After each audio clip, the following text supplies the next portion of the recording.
dikejar. Mimpi dikejar biasanya terasa sangat intens. Kamu lari sekuat tenaga, tapi langkahmu terasa berat dan lambat, seolah-olah tidak bisa bergerak cepat. Sementara sosok yang mengejar justru semakin mendekat.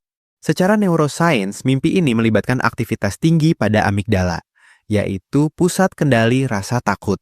Sensasi kaki berat terjadi karena kondisi yang disebut REM atonia, di mana otak melumpuhkan otot tubuh agar kita tidak benar-benar bergerak saat tidur. Karena otak tidak menerima respon fisik dari kaki yang sedang lumpuh, ia menerjemahkan kebuntuan sinyal tersebut sebagai sensasi lari yang terhambat atau sangat lambat. Secara psikologis, mimpi ini sering dikaitkan dengan perasaan menghindari sesuatu dalam kehidupan nyata. Bisa berupa masalah, tanggung jawab, atau konflik yang belum kamu hadapi. Alih-alih diselesaikan, hal itu justru terus menghantui pikiranmu saat tidur. Terjatuh. Fenomena ini dikenal sebagai hypnic jerk. Mimpi ini biasanya terjadi bukan saat tidur dalam, tapi di momen saat kamu baru mulai tertidur. Di fase ini, tubuh mulai masuk ke tahap awal tidur, di mana fungsi otot mulai dinonaktifkan. Perubahan mendadak ini kadang membuat otak bingung. Otak mengira kamu sedang kehilangan kendali atas tubuh, mirip seperti sensasi saat terpeleset atau jatuh. Karena dianggap berbahaya, saraf langsung mengirimkan sinyal ke otot untuk bereaksi. Dan disitulah muncul sensasi seperti tersentak atau jatuh bebas. Menariknya, sensasi jatuh ini nggak cuma muncul di awal tidur. Mimpi terjatuh sering juga terjadi di fase tidur dalam. Secara psikologis, mimpi ini adalah refleksi dari perasaan kehilangan kendali dalam kehidupan nyata, seperti tekanan pekerjaan atau ketidakstabilan finansial. Otak menerjemahkan rasa goyah secara emosional menjadi pengalaman fisik jatuh yang nyata. Terbang. Mimpi terbang biasanya terasa sangat menyenangkan. Kamu melayang bebas di udara, serta seringkali dengan kendali penuh atas arah dan kecepatan. Secara neuroscience, mimpi ini terjadi saat fase REM, namun dipicu oleh aktivitas pada sistem vestibular. Saat tubuh berada dalam kondisi lumpuh sementara, otak tidak menerima masukan sensorik dari kaki yang menyentuh tanah. Akibatnya, sistem persepsi keseimbangan bisa menghasilkan sensasi gerakan yang tidak biasa, yang kemudian diterjemahkan oleh otak sebagai pengalaman melayang atau terbang. Secara psikologis, makna mimpi ini bisa berbeda tergantung bagaimana kamu terbang. Jika dalam mimpi kamu terbang tinggi dengan stabil, ini mencerminkan rasa percaya diri atau kebebasan dari tekanan hidup. Sebaliknya, jika kamu terbang rendah atau kesulitan untuk tetap melayang, ini bisa jadi tanda adanya rasa ragu atau takut gagal dalam kehidupan nyata. Gigi copot. Mimpi gigi copot adalah salah satu pengalaman tidur yang paling mengganggu, di mana gigi tiba-tiba goyang, patah, atau rontok satu persatu. Dalam beberapa kasus, mimpi ini bisa berkaitan dengan sensasi fisik nyata dari tubuh, seperti tekanan pada rahang atau kebiasaan mengertakkan gigi saat tidur. Saat hal itu terjadi, otak menerima sinyal tersebut lalu menerjemahkannya menjadi gambaran visual yang ekstrem, seperti gigi yang rusak atau copot. Namun, tidak semua mimpi gigi copot disebabkan oleh hal ini. Dalam beberapa kasus, faktor emosional juga bisa memengaruhi. Dari sisi psikologis, mimpi ini sering dikaitkan dengan beberapa hal berikut. 1. Kehilangan kekuatan.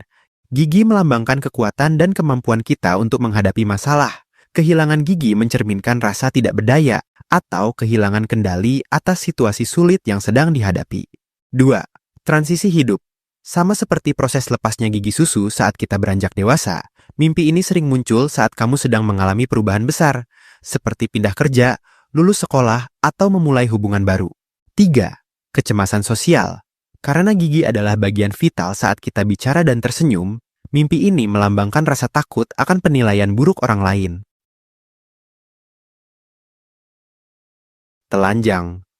Mimpi telanjang biasanya terjadi di situasi yang bikin tidak nyaman. Kamu tiba-tiba sadar berada di tempat umum tanpa pakaian, seperti di sekolah, kantor, atau tempat ramai lainnya. Anehnya, semua orang di sekitarmu terlihat normal. Tapi kamu panik, berusaha menutupi diri, dan berharap tidak ada yang menyadarinya. Secara psikologis, ada dua makna utama di balik mimpi ini. 1.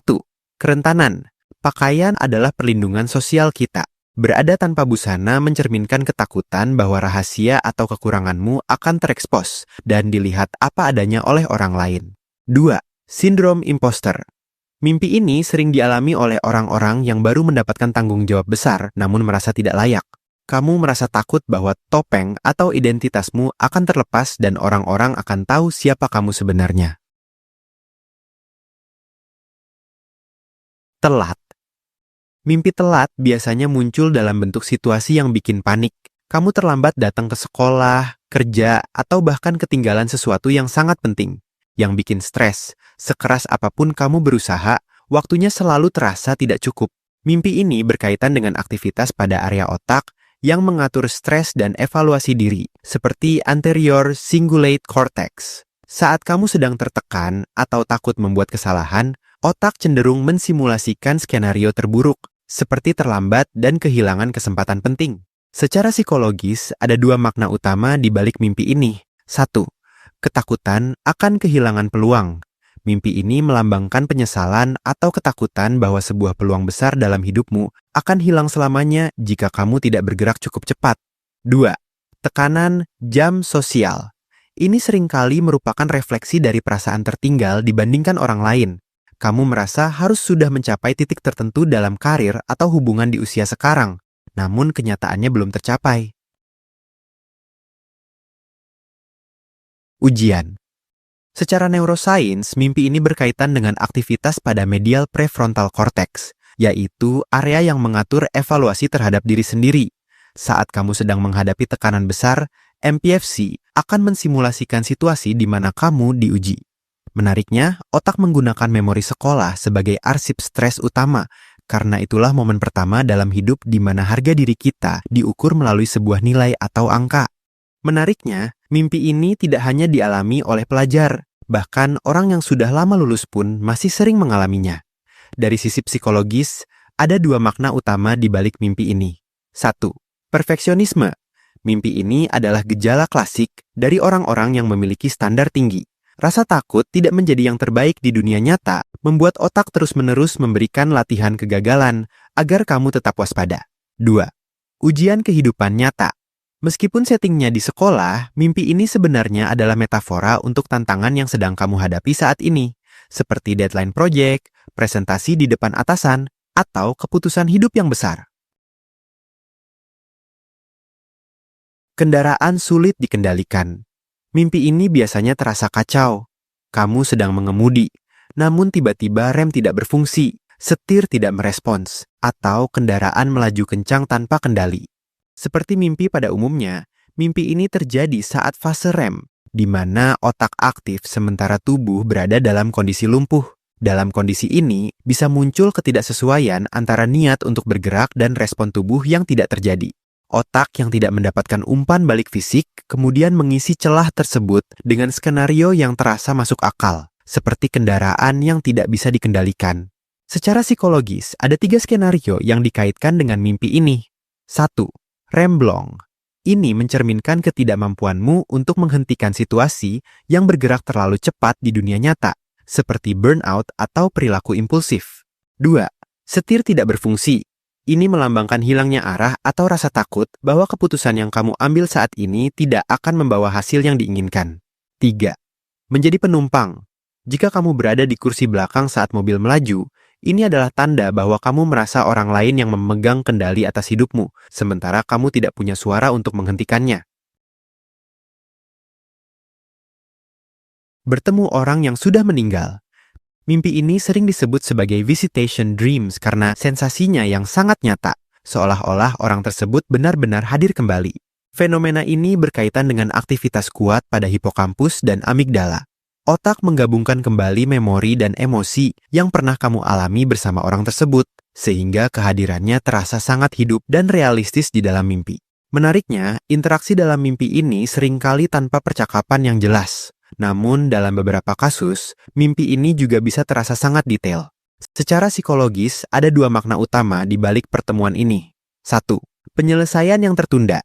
Otak sedang mencoba menyelesaikan hal yang belum sempat selesai, seperti perasaan, penyesalan, atau kata-kata yang belum sempat kamu sampaikan saat mereka masih hidup. 2. Mekanisme pemulihan. Mimpi ini adalah alat bantu bagi otak untuk memproses duka. Dengan menghadirkan sosok tersebut, otak mencoba menjaga kestabilan mentalmu agar rasa kehilangan tidak terasa terlalu berat. Mimpi berulang. Mimpi berulang adalah kondisi di mana kamu mengalami mimpi yang sama atau sangat mirip berkali-kali. Kadang ceritanya identik, kadang cuma beda sedikit, tapi inti kejadiannya tetap sama. Ini terjadi karena otak belum selesai memproses sebuah pengalaman atau emosi. Jadi, otak terus mengulang mimpi yang sama sebagai cara untuk dalam tanda kutip menyelesaikan hal tersebut. Proses ini melibatkan bagian otak seperti hipokampus yang menyimpan ingatan dan amigdala yang mengatur emosi. Selama emosi itu masih kuat, otak akan terus memunculkannya dalam bentuk mimpi.